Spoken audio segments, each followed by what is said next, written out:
Cuando hablamos de autoestima decimos, bueno, la infancia nos condiciona y si no te han dado ese cariño, ese reconocimiento, pues puedes tener una baja autoestima. Por ejemplo, el sistema educativo en los colegios no nos enseñan ese tipo de cosas, ¿no? Cómo relacionarte con la gente, cómo entenderte a ti mismo, cómo entender a los demás. La calidad de nuestra vida, al final lo sabemos, depende directamente de la calidad de las relaciones que creamos. Tenemos que mostrarnos vulnerables, entonces salgo aquí para que todos mis seguidores me digan, venga, tú lo vas a conseguir. Likes o me gusta de Instagram están a punto de desaparecer de la vista pública para muchos más usuarios. Con la medida, la compañía quiere que se reduzca la presión social en los jóvenes, a los que la sensación de ser valorados continuamente por otros usuarios les lleva a tener preocupación constante. Cuando tú ya pasas de los 60, 65, miras hacia adelante el tiempo que te queda y dices, ¿sabes qué?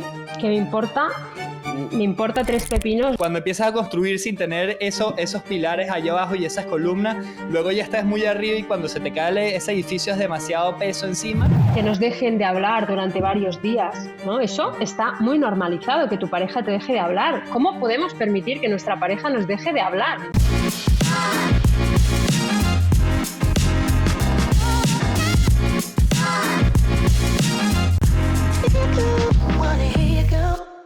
Hoy nos acompaña una invitada súper especial, Silvia Congost.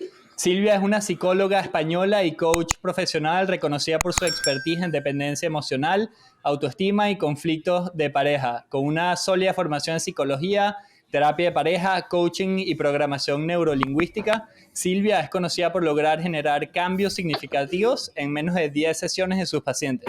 Y además de escribir varios libros bestsellers, su presencia en conferencias y sesiones online y presenciales ha impactado positivamente la vida de muchísimas personas. Así que bienvenida, Silvia, y agradecidos y contentos de tenerte acá con nosotros. Estoy encantada de estar con vosotros, así que muchísimas gracias por la invitación, es un placer. Buenísimo, Silvia. Bueno, queríamos arrancar primero con un tema que bastante hablamos y que tenemos en nuestra vida cotidiana, que es el autoestima, ¿no? Porque muchos de nuestros comportamientos emocionales, inseguridades, etcétera, son consecuencias de eso. Así que queríamos saber un poquito cuál ves tú la definición de autoestima y qué rol crees que juega en nuestras relaciones. Pues mira, la autoestima yo siempre la defino como el valor que nos damos a nosotros mismos. Es decir, cuando tú te preguntas cuán valioso soy como persona, como ser humano, como profesional, etcétera, ¿cuál es la respuesta, ¿no?, que obtienes si eres sincero contigo mismo? En función de si tú sientes que eres una persona más valiosa o menos, eso te va a condicionar en tu vida y va a interferir y va a hacer que a lo mejor tú te conformes con mucho menos de lo que te conformarías si pensaras que vales para más. Es decir, pues que te permitas determinadas cosas a lo mejor en tu parte profesional, en tu parte laboral, que te quedes en un trabajo estancado sin poder crecer cuando quizás tienes mucho más talento como para quedarte ahí. Puede ser que tú te conformes con una pareja con quien no acabas de estar del todo bien, pero por miedo a no encontrar a nadie más, ya que no vales tampoco tanto, eso es lo que sientes, pues prefieres estar ahí resignándote y sin abrirte a encontrar a alguien que realmente encaje. Puede que no pongas límites en tu vida, que seas una persona a la que le cuesta mucho decir que no, que tiene miedo, tiene inseguridad cada vez que tiene que enfrentarse a una etapa de cambio en su vida. Es decir, la autoestima, esa autoimagen, ese autoconcepto que tengamos de nosotros mismos nos va a afectar, por eso es tan importante, a todas y cada una de las etapas y de las áreas de nuestra propia vida. Claro, interesante. Es como una autointerpretación que tienes de ti mismo, ¿no? Es como la historia que te cuentas a ti mismo y que te crees, te terminas creyendo esa misma historia. Exacto. Si bien se considera que hay una parte que es genética a nivel de la facilidad que pueda tener yo para valorarme, para ver las cosas positivas que hay en mí, igual que hay una parte genética, por ejemplo, en la capacidad de resiliencia, de reconstruirte después de un trauma, pero la gran parte es aprendida en la autoestima. Es decir, si hay un 30%, 25, 30 que es genético, el 70% es aprendido, es ambiental, es decir, viene dado y condicionado por aquello que vivimos en nuestro entorno. Concretamente, como bien dices, por parte de nuestros padres. Cómo ellos se relacionen con nosotros, si nos tratan y nos educan dándonos cariño, haciéndonos sentir que nos aman a través de abrazos, contacto físico, de estar ahí presentes, o no, ¿no? Hay niños que crecen y están completamente solos, que los padres, a lo mejor porque están trabajando y lo están dando todo para poderle dar una educación, pero el niño necesita ese padre para adquirir ese sentimiento de soy valioso,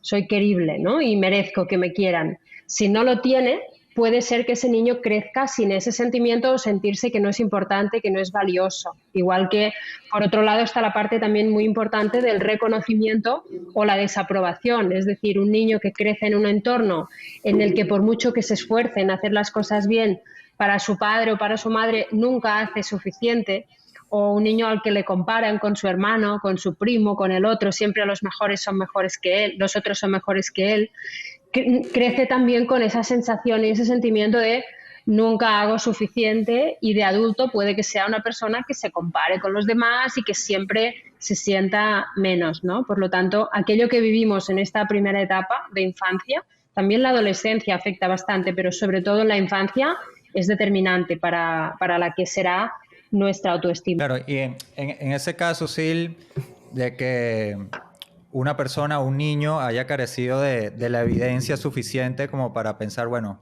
estoy observando evidencia de que hay gente allá afuera, de que me valora, me quiere, por ende yo tengo valor. En el caso de una persona que haya pasado por un camino en donde haya carecido de esa evidencia, y no solo en casa, sino también, por ejemplo, como mencionabas en la adolescencia, ¿no? Que a veces es como que llega un punto de nuestra vida en donde empezamos a prestar más atención o a buscar mayor validación de nuestros amigos y de la gente que nos rodea, más allá de nuestros padres, ¿no? En esos casos, dado que la evidencia para soportar esa creencia que uno tiene, que, bueno, justamente por ser animales sociales, es como que ese concepto que creamos está dado justamente por nuestro entorno. ¿Cómo hacemos? ¿Cuáles son las herramientas que se suelen aplicar para que la gente pueda volver a conectar con ese valor que tiene allí, que de pronto no se ve reflejado en sus circunstancias de vida? Sí, esto es muy importante, porque a veces cuando hablamos de autoestima decimos, bueno, la infancia nos condiciona y si no te han dado ese cariño, ese reconocimiento, pues puedes tener una baja autoestima, puedes tener una herida que te condicione, pero es muy importante ser conscientes también de que si bien eso deja una huella en nuestra personalidad y en nuestra forma de mirarnos y de entendernos, es una huella o es una herida que en caso de que nos perjudique siempre se puede sanar, y la autoestima es algo que siempre se puede trabajar en cualquier momento, ¿no? Y sea en la adolescencia, que es muy buen momento si se detecta, o en cualquier parte de nuestra vida adulta. Tengamos la edad que tengamos, nunca es tarde para hacer un trabajo. Entonces, sí que en los adolescentes, que como bien dices, tienen más tendencia a buscar esa aprobación, ese reconocimiento entre sus iguales, ya no están tan pendientes de los padres, sino que buscan entre ellos. Sí que hay una etapa aquí, hay un periodo en el que puede ser peligroso, si no tienen una buena autoestima, de que se junten a veces con amistades que no son las más sanas, o que busquen aislarse o evadirse de lo que están viviendo en casa, y aparecen las drogas, aparecen conductas más problemáticas, ¿no? Por eso es importante detectar cuando hay un adolescente que tiene problemas de autoestima e intentar ofrecerle ayuda. Para que haga ese cambio, es muy importante, seas adolescente o seas adulto, primero que tomes conciencia de que tu autoestima a lo mejor no es la que debería ser, es decir, de que no te valoras suficiente, de que a veces sientes inseguridad o te sientes imperfecto, te sientes defectuoso, te comparas demasiado, no apuestas por lo que de verdad querrías, te haces pequeño, evitas ir a determinados sitios por miedo a lo que pensarán, a que te vean, a exponerte. Entonces, cuando tú eres consciente de que te ocurre eso y lo aceptas, ¿sabes? Como el alcohólico que dice, pues sí, tengo un problema con el alcohol y no soy capaz, ¿no? Hay que aceptar eso, hay que asumirlo. Y a partir de ahí se trata de hacer una revisión, ir hacia adentro para entender qué es lo que yo he vivido que me ha hecho convertir en esta persona que soy, con esas dificultades. Y a mí me gusta mucho hacer ese proceso de ir hacia atrás, porque entonces la persona se da cuenta de que no es que tú seas defectuoso por ti mismo, no es que tú tengas un problema en ti mismo, sino que has vivido unas circunstancias que te han hecho aprender esa creencia, esas creencias sobre ti, ¿no? Y verte así defectuoso, pero que si hubieras tenido otros padres siendo quien eres, igual te verías y te sentirías distinto. Entonces, partiendo de esa idea de no soy yo que tengo ya un defecto de fábrica, sino que he vivido esas circunstancias, puedes ir a tu esencia y tratar de hacer aflorar pues aquello que realmente llevas dentro. Sí, tal cual. Y es súper loco que, por ejemplo, el sistema educativo en los colegios no nos enseñen ese tipo de cosas, ¿no? Cómo relacionarte con la gente, cómo entenderte a ti mismo, cómo entender a los demás, cómo hacer para manejar tu autoestima, el de los demás, porque al final, al ser animales sociales, es como vivimos en tribus, en una tribu hoy en día Así moderna, es. y nos seguimos interactuando entre nosotros. Entonces, ¿cuáles son esas herramientas que nos dan, que nos podría dar el sistema educativo para nosotros justamente, como al final somos como unas máquinas, ¿no? Y tenemos un software dentro de nuestra cabeza que es el cerebro. ¿Y cuáles son todas esas herramientas que el sistema educativo nos puede a nosotros dar para nosotros navegar la vida de una mejor forma? ¿Qué piensas sobre ese tema del sistema educativo? Me imagino que has hablado con organizaciones, has estado cerca de ese tema. Sí, es muy triste, la verdad. Estoy de acuerdo con lo que comentas y es muy triste que no se invierta más en educar en emociones y en educar en autoestima y en educar en temas, como dices, de relaciones, porque es cierto, somos seres sociales. Yo siempre he hecho este planteamiento. La calidad de nuestra vida, al final lo sabemos, depende directamente de la calidad de las relaciones que creamos con nosotros mismos y con los demás. Entonces, si eso va a determinar todo, el futuro de los pueblos, de nuestros países, ¿por qué no se instaura esa información, ¿no?, que es tan necesaria?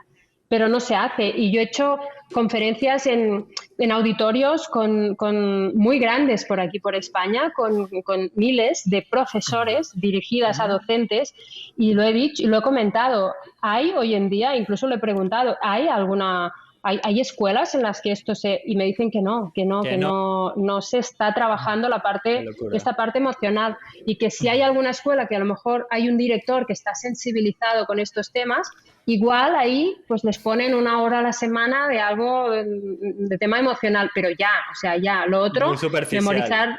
memorizar información y nombres y fechas, cuando a golpe de clic hoy en día lo tenemos todo, ¿no? Y lo importante no se enseña. Entonces, es bastante triste. Yo creo que los problemas de autoestima que hay en la sociedad son los que hay, con redes o sin redes. Aparte, sobre todo en la etapa de la adolescencia, que es cuando uno está más vulnerable, se compara mucho más, ¿no? Porque nos sentimos más inseguros por los propios cambios. Entonces, son el grupo que más nos preocupa a los profesionales, la parte de los adolescentes sobre todo, porque desde esa inseguridad, sí, todos sabemos qué es lo que ocurre en las redes. Uno no tiende a mostrar lo que le va mal, a mostrar una vida de pobreza, no, al contrario, ¿no? Todos los que se muestran ahí viven con grandes lujos, tienen parejas perfectas, tienen cuerpos 10. Entonces, si eso lo mira alguien que se siente inseguro y que, bueno, pues es probable que se sienta que es menos que esa otra persona, que se sienta infeliz y que sienta que nunca va a conseguir eso y que su vida no vale la pena incluso, ¿no? Porque no puede llegar ahí. Cuando en realidad después, si tú conoces a esa persona que estás admirando, porque los que tenemos la oportunidad después de conocer a personas de más visibilidad, te das cuenta de que es todo mentira, ¿no? Que realmente son unos infelices, que las relaciones les van fatal, y dices, madre mía, cuánto daño están haciendo, ¿no? Porque, claro, quien lo mira y se lo cree. Entonces también creo que hay que hacer una labor hacia los adolescentes para que sean conscientes de cómo funciona eso y de que la realidad a veces es distinta, ¿no?, a la que se muestra ahí. Sí, lo bueno es que la globalización también, el internet, la democratización nos permite a todos también. Es como sin negro no hay blanco, sin felicidad no hay tristeza, Claro. de un lado no tenemos el otro, ¿no? Y al final creo que también pasa por un tema de las redes, el internet, ¿no? También es como, es una espada de doble filo, porque por un lado nos puede afectar, nos puede dar bien en profundidad por todos esos temas y caer en lugares oscuros, pero por el otro lado también nos permite aprender y cada vez ser más consciente y que se hablen estos temas, porque creo que también hay una tendencia de divulgación de todos estos tipos de temas por la salud mental, ¿no? Incluso, bueno, una de las razones principales por las cuales TikTok está siendo baneado en Estados Unidos, etcétera, es justamente salud mental. Y creo que, bueno, también toda esta democratización de información y redes sociales también nos permite eso, ¿no? Sí. Sí. Sí, yo soy una defensora total y absoluta de las redes sociales, vaya por delante. De hecho, a los profesionales, como dices, nos ayudan muchísimo a poder divulgar, a poder ofrecer todo eso que en la escuela nos enseña, ¿no? Y poder ayudar a pensar. Y creo que en definitiva se trata de eso, de que inspiremos a las personas para que piensen, para que se hagan preguntas, para que no se lo crean todo de entrada, sino que busquen canales que les hagan reflexionar, que les hagan pensar. Porque luego, fijaros, también están estos que muestran todo ese tipo de lujos, pero también hubo una época que salieron los que salían llorando, ¿no? También aquí, que me ha dejado mi pareja, y como tenemos que mostrarnos vulnerables, entonces salgo aquí para que todos mis seguidores me digan, venga, tú lo vas a conseguir, tranquila, que estamos aquí contigo, ¿no? Es penoso, o sea, es penoso. Sal si quieres cuando ya después de la ruptura y explica cómo lo has superado, explica lo que te ha enseñado esa experiencia, pero no hace falta hacer el numerito que al final lo haces para ganar atención y seguidores, ¿no? Por el morbo ese. Entonces, quien observa todo eso lo que tiene que hacer es pensar y no creérselo todo de entrada. Sí, claro. Tal cual. En ese sentido, Sil, ¿qué peso le darías a la autoestima, a una buena autoestima en la felicidad, ¿no? Porque es como si uno hace el ejercicio y dice, bueno, imaginemos dos escenarios. Un escenario en el que estoy bien conmigo mismo, pero mi mundo externo es un desastre, desde lo financiero hasta mis vínculos, lo laboral, etcétera, versus un escenario en el que todo lo externo está bien, lo financiero, los vínculos, etcétera, pero de alguna forma no me siento bien conmigo mismo.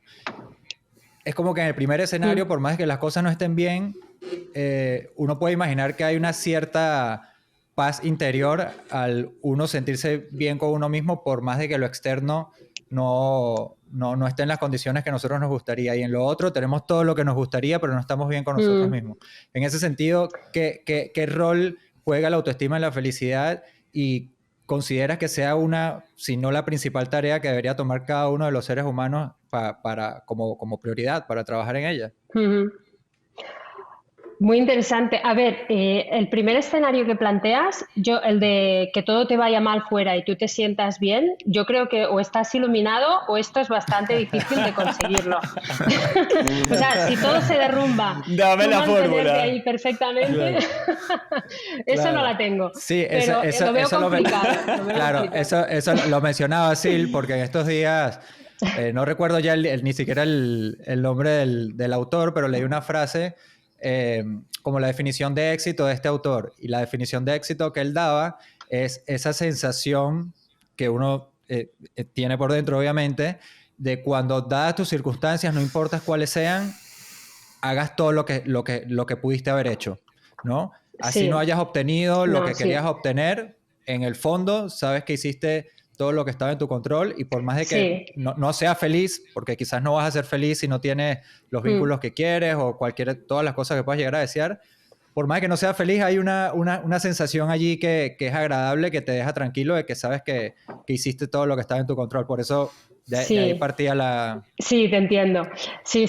A ver, sí que es cierto, cuando tú tienes una buena autoestima, es decir, te has reconciliado contigo mismo, te sientes a gusto siendo quien eres y siendo como eres, confías en ti, en tus capacidades, sientes que eres una persona que merece que le pasen cosas buenas, que merece que le quieran, ¿no? Que es lo que sería tener una buena autoestima. Si luego, por ejemplo, estás en una realidad concreta y una de las áreas importantes de tu vida se rompe, tú desde esa coherencia, desde esa consciencia, también probablemente entenderás que la vida son cambios, pero si sientes que estás preparado para enfrentarte a estos cambios de la vida, aunque no te apetezcan, sabrás que puedes hacerles frente, ¿no? Y eso hará que tu mundo no se derrumbe, que te puedas mantener ahí firme. Entonces, es como desde esa serenidad que decías, mientras vas haciendo ese proceso de duelo para soltar eso que ya no estará en tu vida, para poder decir, pues hice lo que pude y ya está, y la vida continúa y ya construiré otro castillo, ¿no? En otra parte. O sea, si tú tienes una buena autoestima, te permite hacer frente a los golpes inesperados de la vida y tú mantenerte firme. sin destruirte y sin caer en el victimismo típico de ¿por qué todo me pasa a mí? Nada vale la pena, y en la queja y que eso no nos sirve de nada. Entonces, desde una buena autoestima, cuando algo falle, probablemente vas a actuar así, tal y como describías. Pero siempre que hay algunas partes de nuestra vida que se mantengan, ¿no? O sea, si uno siente que ya lo ha perdido todo, va a perder el sentido también tienes que tener sobre todo las necesidades, en mi opinión y por mi experiencia, las necesidades de amor y de conexión cubiertas. Es decir, debes sentir que en tu vida, aunque vivas pérdidas y te enfrentes a cambios que no te gustan, debes sentir que en tu vida hay alguien para quien tú eres importante, alguien a quien le importas de verdad, alguien que está ahí, ¿no? Que se alegra de tus éxitos de verdad y que sufre cuando tú estás mal.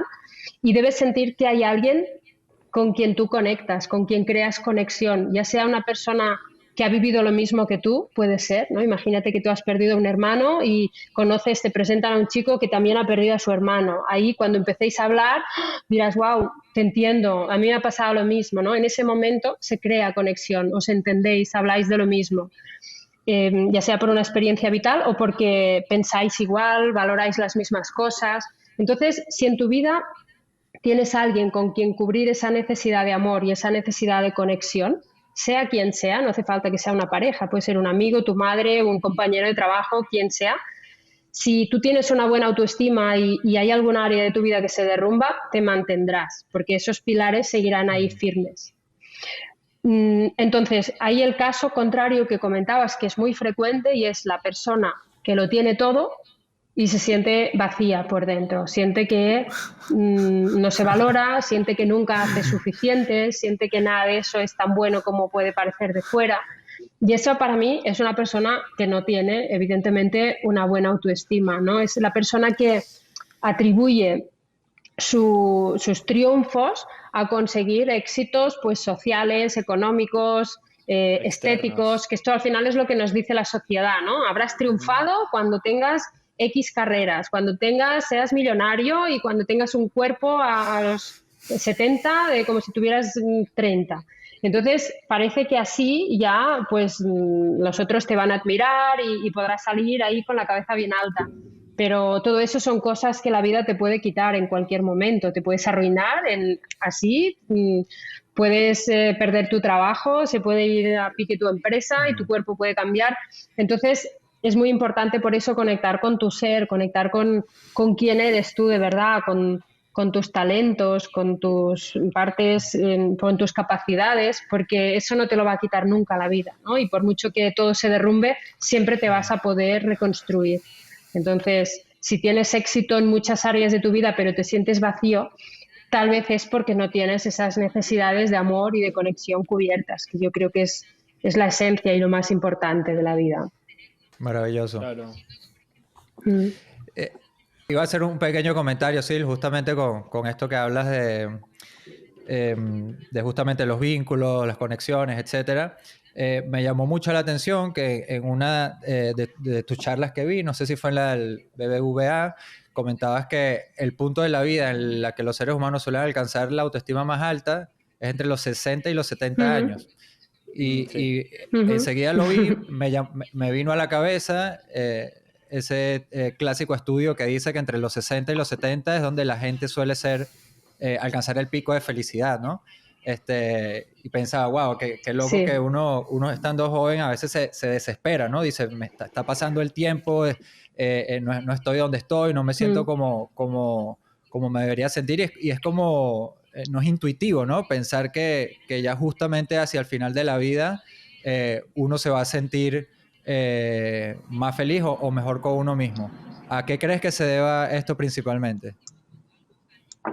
Pues mira, sobre todo es porque, como comentabais antes, lo que hacemos para saber si somos valiosos o no como seres humanos, como comentaba creo Edgar, es compararnos con otros seres humanos, ¿no? Así es como determinamos si una cosa es valiosa o no es valiosa. Entonces, para atribuirlo a nosotros, hacemos lo mismo. Si yo estoy en etapa pues de en un momento más ambicioso, siento que quiero prosperar, que quiero ser alguien, que quiero destacar, que quiero tener X dinero, tener X fortuna para tener mi futuro y ahí estar tranquilo. Estamos viviendo en esa vorágine mientras vamos creciendo de necesito más, y esa competitividad que hay hoy en día, ¿no? También. Y entonces eso hace que siempre nos estemos comparando y que sea mucho más fácil que veamos quién nos puede hacer sombra. En cambio, cuando tú ya pasas de los 60, 65, es como que ya miras hacia adelante el tiempo que te queda y dices, ¿sabes qué? Que me importa 3 pepinos lo que piensen los demás. Es que me da igual si engordo 3 kilos o no engordo 3 kilos. Lo que quiero es estar con personas con las que me sienta a gusto, compartir con mis seres queridos y ser feliz, ¿no? Y disfrutar y hacer a lo mejor lo que no he hecho durante toda mi vida, que he estado ahí luchando para llegar hasta aquí. Entonces es como que cambiamos la mirada y nos damos cuenta de lo que es realmente importante, ¿no? Pero mientras estamos sometidos en toda esta vorágine, pues cuesta mucho más. Mirad, hace poco hice un coloquio y había un periodista español que me comentó que tiene 83 años. Él siempre ha hecho periodismo en guerras por Europa y demás, y está viviendo ahora en el Líbano. Y me decía, ¿y cómo tiene que ser complicado hoy en día tu experiencia como psicóloga? Porque dice, yo me acuerdo que cuando yo estudié periodismo éramos 15 en la clase. En la Universidad de Barcelona éramos 15 personas en la universidad pública estudiando periodismo. Claro, ahora igual hay 150 por clase y hay 5 clases de cada curso, etcétera, ¿no? Y tenéis las redes sociales, esa competencia que te miran lo que haces y el día siguiente ya tienes 4 psicólogas hablando exactamente, copiando tu contenido, haciéndolo exactamente igual. Qué estrés, ¿no? Qué presión, porque antes era muy distinto, ¿no? Y es verdad que, claro, desde su mirada vivía toda la parte profesional a otro ritmo, de otra manera, con otra exigencia, y yo creo que antes se disfrutaba mucho más desde ese sentido que ahora, que tenemos mucha más presión, y es cierto. Muy interesante. ¿Cómo hacer cuando obviamente con uno es muy difícil por todos los egos que uno tiene verse, ¿no? De la autoestima? A veces justamente el que te dice que no tiene problemas es el que más fallas de autoestima tiene. Pero ¿cómo hacer cuando tienes un familiar, una relación capaz de pareja tóxica o un amigo o una amiga que tiene problemas de autoestima? ¿Cómo para la persona normal que le quiere dar un consejo y que esa otra persona no entre en forma defensiva, cómo uno puede decirlo? Porque uno no le va a decir de una vez, creo que necesitas ir al psicólogo, porque capaz es muy fuerte si le dices eso, pero ¿cómo uno se lo puede hacer saber a esa persona? ¿Qué consejos nos das para que uno pueda tratar a esa persona y llevarla, a ayudarla a que se dé cuenta de que tiene un problema de autoestima? Claro, eso depende de la conciencia que tenga esa persona, de la apertura que tenga para hablar de estos temas. Va a ser más fácil o más difícil, ¿no? Incluso hay quien se puede llegar incluso a enfadar porque le digas eso, ¿no? A sentirse ofendido, que es una pena que pase eso. Se tendría que normalizar mucho más ese trabajo personal, ese trabajo interior, pero es verdad que aún cuesta. Entonces, yo creo que en casos de personas más cerradas, siempre lo mejor es intentar aportar esa puntita de luz cuando vemos que esa persona está mal, cuando se derrumba, cuando la vemos afectada por algo que le ha ocurrido, ¿no? Cuando nos comparte que las cosas le sobrepasan y que no sabe cómo gestionar determinadas cosas. Es en esos momentos cuando uno está más receptivo y está más abierto. Pero aún así debemos entender que si uno no quiere o no está preparado para verlo, por mucho que lo intentemos, es difícil, ¿no? También nos pasa cuando, por ejemplo, hay unos padres que tienen un hijo en una relación tóxica, ¿no? Y están sufriendo muchísimo ahí porque quieren hacérselo ver y no hay manera. Y me preguntan, Silvia, ¿cómo lo tenemos que hacer? Es que si es una persona adulta y no quiere ser ayudada o no está abierta a la posibilidad de un cambio, es muy difícil. En la sociedad es cierto que hay personas que aún hoy en día dicen que los psicólogos no sirven para nada y que yo no necesito ayuda, que eres tú que tienes que ir al psicólogo y ya, ¿no? Y ahí se quedan estancados y quietecitos hasta el último de sus días. Claro, son personas que no van a evolucionar, que no van a crecer, que no van a aprender nada porque no tienen esa capacidad de mirar hacia adentro, de analizarse, de hacerse preguntas, ¿no? Esa capacidad de la que hablábamos, que es tan importante si queremos crecer y avanzar en la vida. Entonces, es como, por ejemplo, yo cuando hago eventos en teatros o cuando las personas que vienen y llenan ese teatro, todas son personas que sienten la curiosidad, la necesidad o las ganas de aprender, sienten que pueden aprender algo y asisten. Pero luego hay algunas de esas personas, yo siempre lo pregunto, que vienen como arrastradas por ellos o ellas y que es como un poco es un reto ver si les hacemos despertar o no. Y algunos despiertan y otros pues igual se duermen, ¿no? Porque no les interesa para nada. Pero bueno, es importante que cada vez haya más personas y si ves que tienes a alguien cerca que lo está pasando mal, yo creo que ya que la quieres a esa persona, pues intentar decírselo está bien y luego analiza cómo reacciona, si quiere mejorar, si quiere poner de su parte o no, porque si no al final igual eres tú que te tienes que cuestionar qué haces ahí, ¿no? Depende de cómo. Hace poco vi que justamente también habla de relaciones y justamente se anclaba a esto que estás comentando de los valores compartidos, misiones compartidas, etcétera, lo cual yo, por ejemplo, ahora estoy en una relación y nunca lo había hecho y me pregunto, ¿cómo nunca hice algo que para mí, ahora que lo veo en retrospección, me parece tan sentido común, ¿no? Algo como, por ejemplo, hablar con una persona antes de comprometerte en una relación exclusiva, como le dice él, es ponerte de acuerdo en cuáles son los valores que tenemos en común, qué es lo que valoras tú, qué no, cómo, por ejemplo, te gusta gastar el dinero, te gusta viajar, te gusta hacer deporte, cómo, o sea, hay un match ahí entre eso, hay un match entre intereses, entre valores, hacia dónde te ves, dónde quieres vivir en un futuro, quieres tener hijos, no quieres tener hijos, entonces creo que hablar todos esos puntos antes de uno comprometerse en una relación exclusiva, creo que es la base de todo, porque cuando empiezas a construir sin tener esos pilares allá abajo y esas columnas, luego ya estás muy arriba y cuando se te cae ese edificio es demasiado peso encima, cuando no hiciste un ejercicio tan básico que para mí es clave hacer desde un día uno, y ahí creo que es en donde empiezan a surgir todos los problemas de, inseguridad, tema de relaciones tóxicas, y un poco conversando sobre eso, creo que muchas personas se sentirán identificadas. Por ejemplo, ¿cuáles son las recomendaciones que le das a todas las personas que van en búsqueda de ayuda porque están sumergidas en una relación tóxica y no saben cómo desanclarse de eso? Mira, lo primero que hay que ver es si es una relación que es tóxica porque hay algo que no saben gestionar y que la convierte en tóxica, en discusiones recurrentes, pero que tienen una buena base y en un caso así, pues con terapia de pareja, si ambas partes quieren tratar de hacerlo funcionar, se puede intentar. Pero, sin embargo, en la mayoría de casos, cuando llegan una persona a la consulta porque tiene una relación tóxica es porque ya es tarde, ahí ya no hay nada que hacer. Entonces, lo primero a veces es asumir que esa relación es tóxica.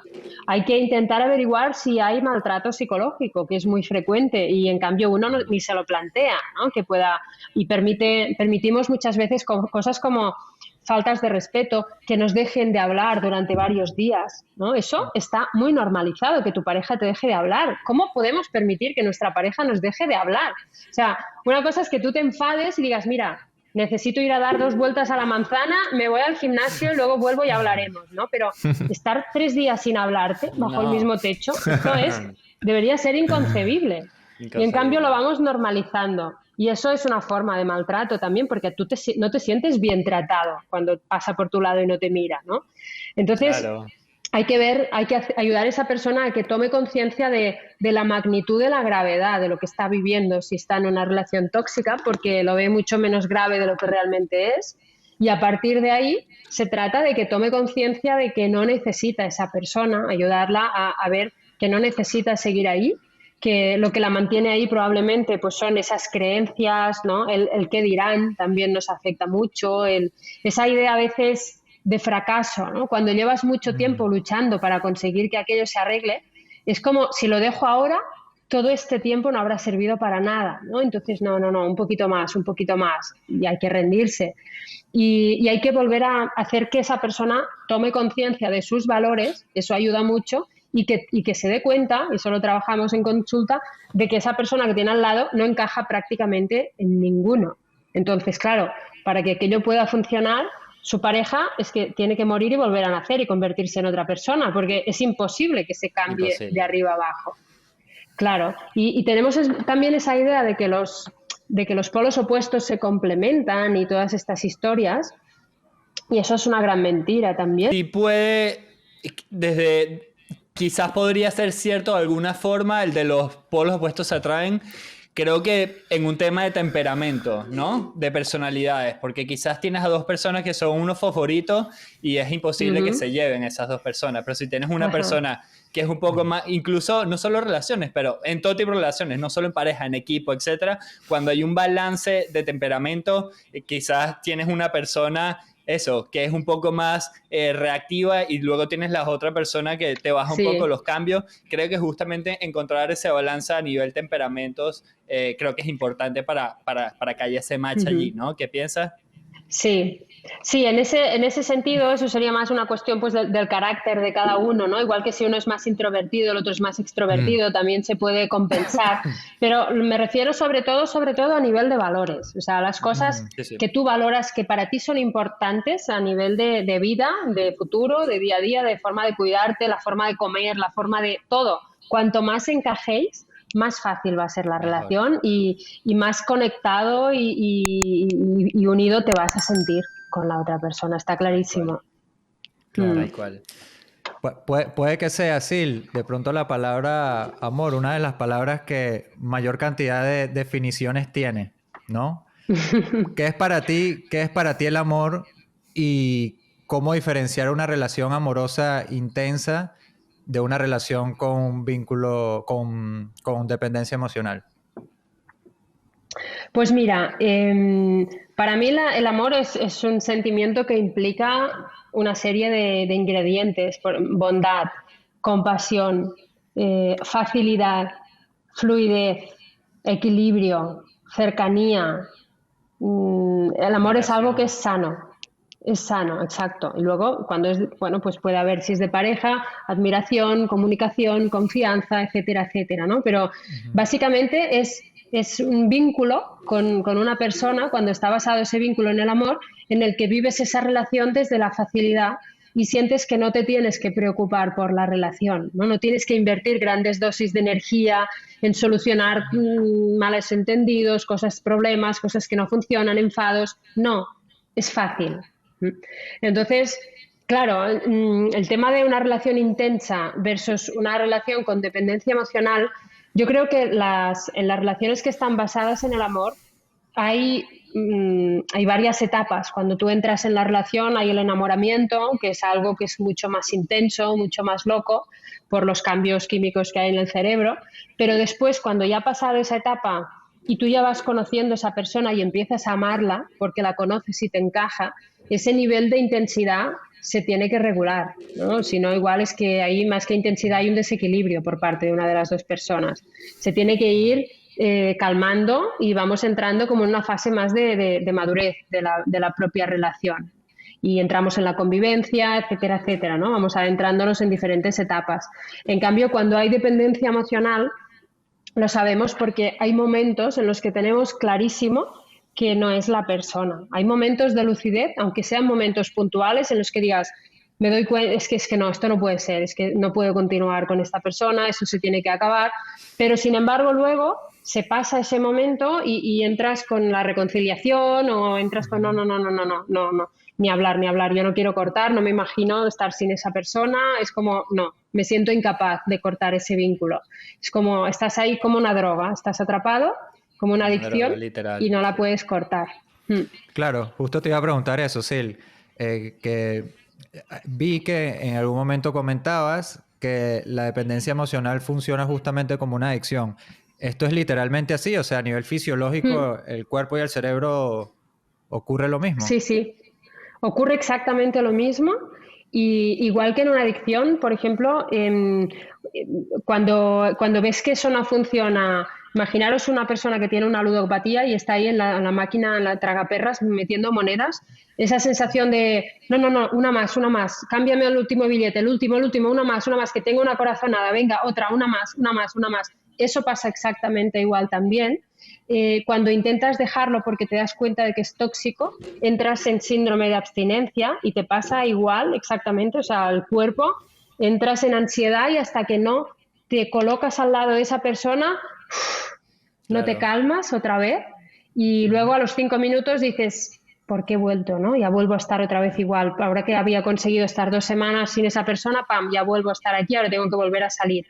Y es como ese ya lo veo que es tóxico, pero no puedo cortar. No puedo, ¿no? Es esa sensación. Claro. Silvia, ¿cuál crees que son los componentes más importantes para que una relación sea saludable y perdure en el tiempo? Pues mira, yo creo que tiene que haber, tenemos que sentir que hay una conexión entre nosotros a nivel de atracción, a nivel de deseo, teniendo en cuenta que el deseo lo podemos vivir de muchas maneras, pero tiene que haber esa atracción, es decir, sentir que no sois 2 compañeros de piso, sino que tiene que haber algo más. Luego es muy importante para mí la parte de la amistad. Es muy importante, es decir, sentir que tu pareja es tu mejor amigo, ¿no? A veces me dicen, no, yo mis amigos son mis amigos y mi pareja, ya, tus amigos, tu pareja, pero tienes que sentir que tu pareja es tu amigo también, porque esa persona en la que confías, esa persona que sientes que no te va a fallar y que a la primera a la que vas a llamar si te pasa algo bueno o la primera a la que llamarás si te pasa algo malo, ¿no? Esa persona que está ahí. Y luego sentir que esa persona no va a hacer nada con lo que sepa que puede dañarte. Y al contrario, es que te va a cuidar si es necesario, que te protege, te sientes protegido aunque no le necesites, ¿no? Pero yo creo que estos 3 ingredientes son muy importantes para que una relación de pareja sea sana. Y luego, como decíamos, evidentemente de ahí van a salir todas las ramificaciones de que tiene que haber admiración, que para mí es importantísimo. Tenemos que saber comunicarnos. O sea, tenemos que saber y poder hablar, ¿no? Antes, Gabriel, decías, sí, hablar de si queremos tener hijos o no, de cómo queremos vivir. Algunas personas veo que es como que les da miedo al principio de la relación sacar determinados temas. Y creo que es un gran error, porque si son temas importantes para ti, cuanto antes los saques y los dejes claros, mucho mejor, porque, oye, pues puede que no coincidamos, pues ya está, no pasa nada, pero no perdamos tiempo aquí, ¿no? Entonces, todo eso es muy importante que lo podamos hablar. Me gustaría entender o qué recomendaciones le puedes dar a todas las parejas que nos están escuchando, porque creo que uno de los principales factores para que algo pueda funcionar es que haya una comunicación súper transparente y obviamente siempre desde el respeto y del amor, ¿no? Para todo tipo de relaciones. Y creo que probablemente mucha gente falla en eso y es lo que conversábamos anteriormente, que hace que el edificio se derrumbe después de un tiempo, ¿no? ¿Qué recomendaciones le puedes dar a las parejas que sienten que no tienen la mejor comunicación y cómo pueden hacer para mejorar ese flujo? Pues yo les diría que si han probado, o sea, primero que intenten buscar, leer, escuchar profesionales que se interesen y se abran al tema. También es muy recomendable pedir ayuda para hacer terapia de pareja de forma conjunta. Cuando una pareja tiene dificultades a la hora de funcionar y se hace un proceso personalizado, analizando un poco su caso, siempre se ve si ambas partes tienen las mismas ganas de hacer ese proceso, si le ponen el mismo empeño, si se implican de la misma manera, y eso también nos dice bastante de la propia relación y de cómo funciona. Y luego con un profesional se puede averiguar qué es lo que está ocurriendo. Pero sobre todo les diría que es importante que si los dos o las dos están de acuerdo en que tienen un problema de comunicación, que hay algo ahí que no fluye y que les duele por igual, que busquen espacios en los que puedan comunicarse, ¿no? Porque hay muchos escenarios, a veces hay hijos, a veces tenemos horarios contrarios en el trabajo y no tenemos tiempo, no nos encontramos. Es muy importante crear esos espacios. Si sentimos que hay cosas en uno de los dos que nos quedan por decir o que nos quedan por hablar, buscar esos momentos y crearlos, ¿no? Y no dejar pasar el tiempo, porque cuanto más lo dejemos y más cosas se vayan acumulando, mucho peor.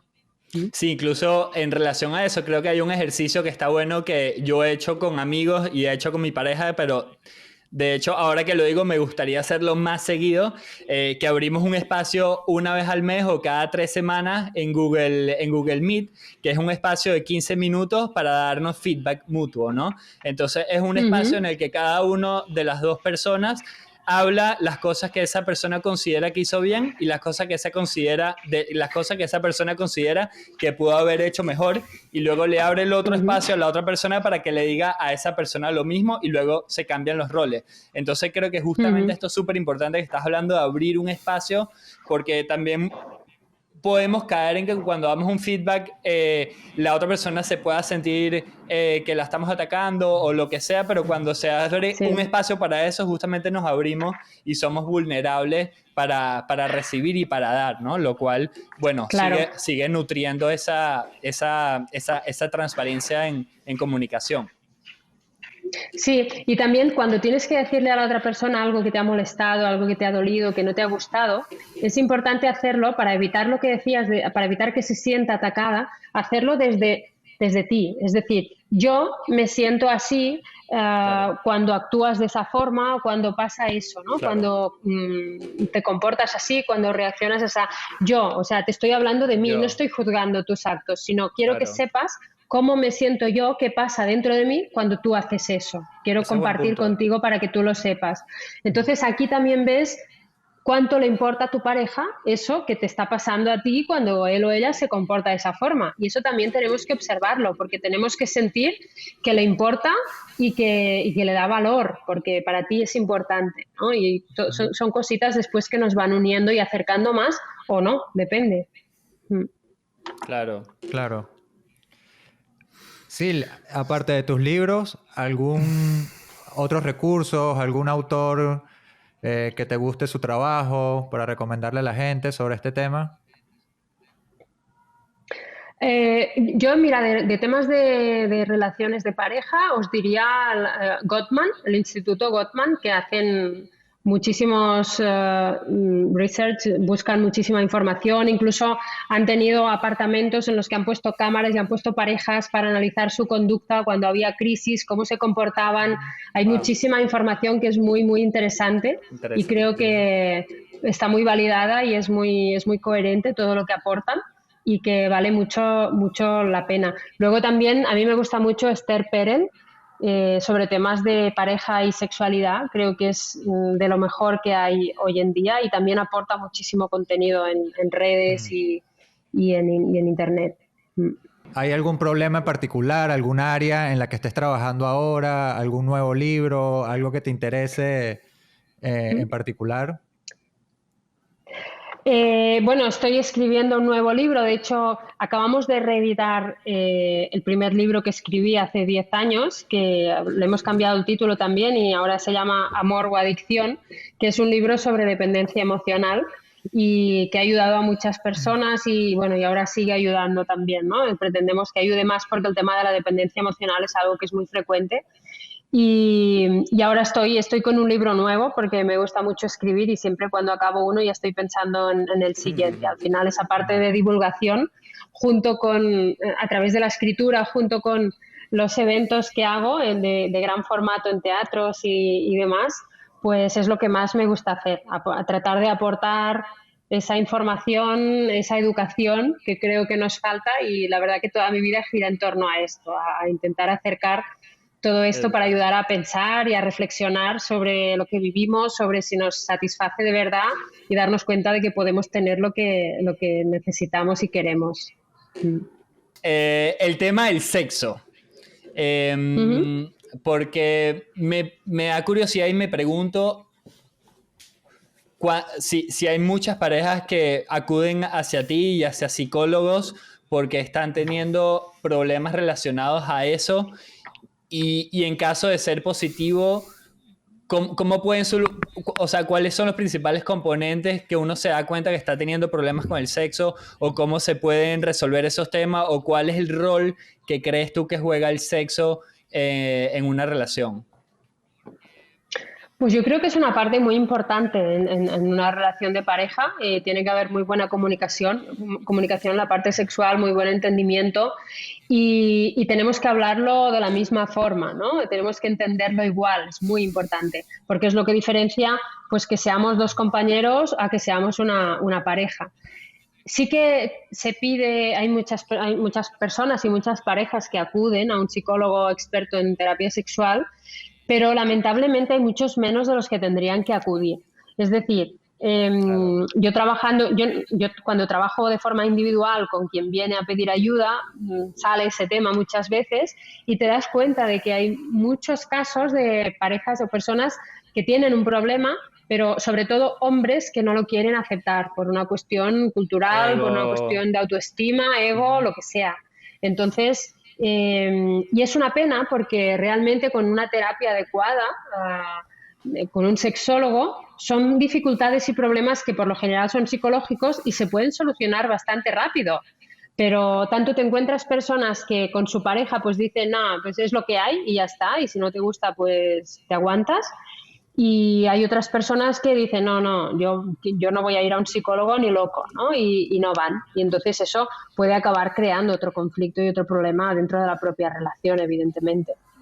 Claro. Lo que es el ego, ¿no? Porque al final puedes estar tirando toda la relación que estuviste construyendo en años, la puedes Exacto. tirar toda a la basura por un tema sencillamente de ego, que muchas De veces... ego, sí, y de tabúes a veces también, de creencias limitantes, ¿no?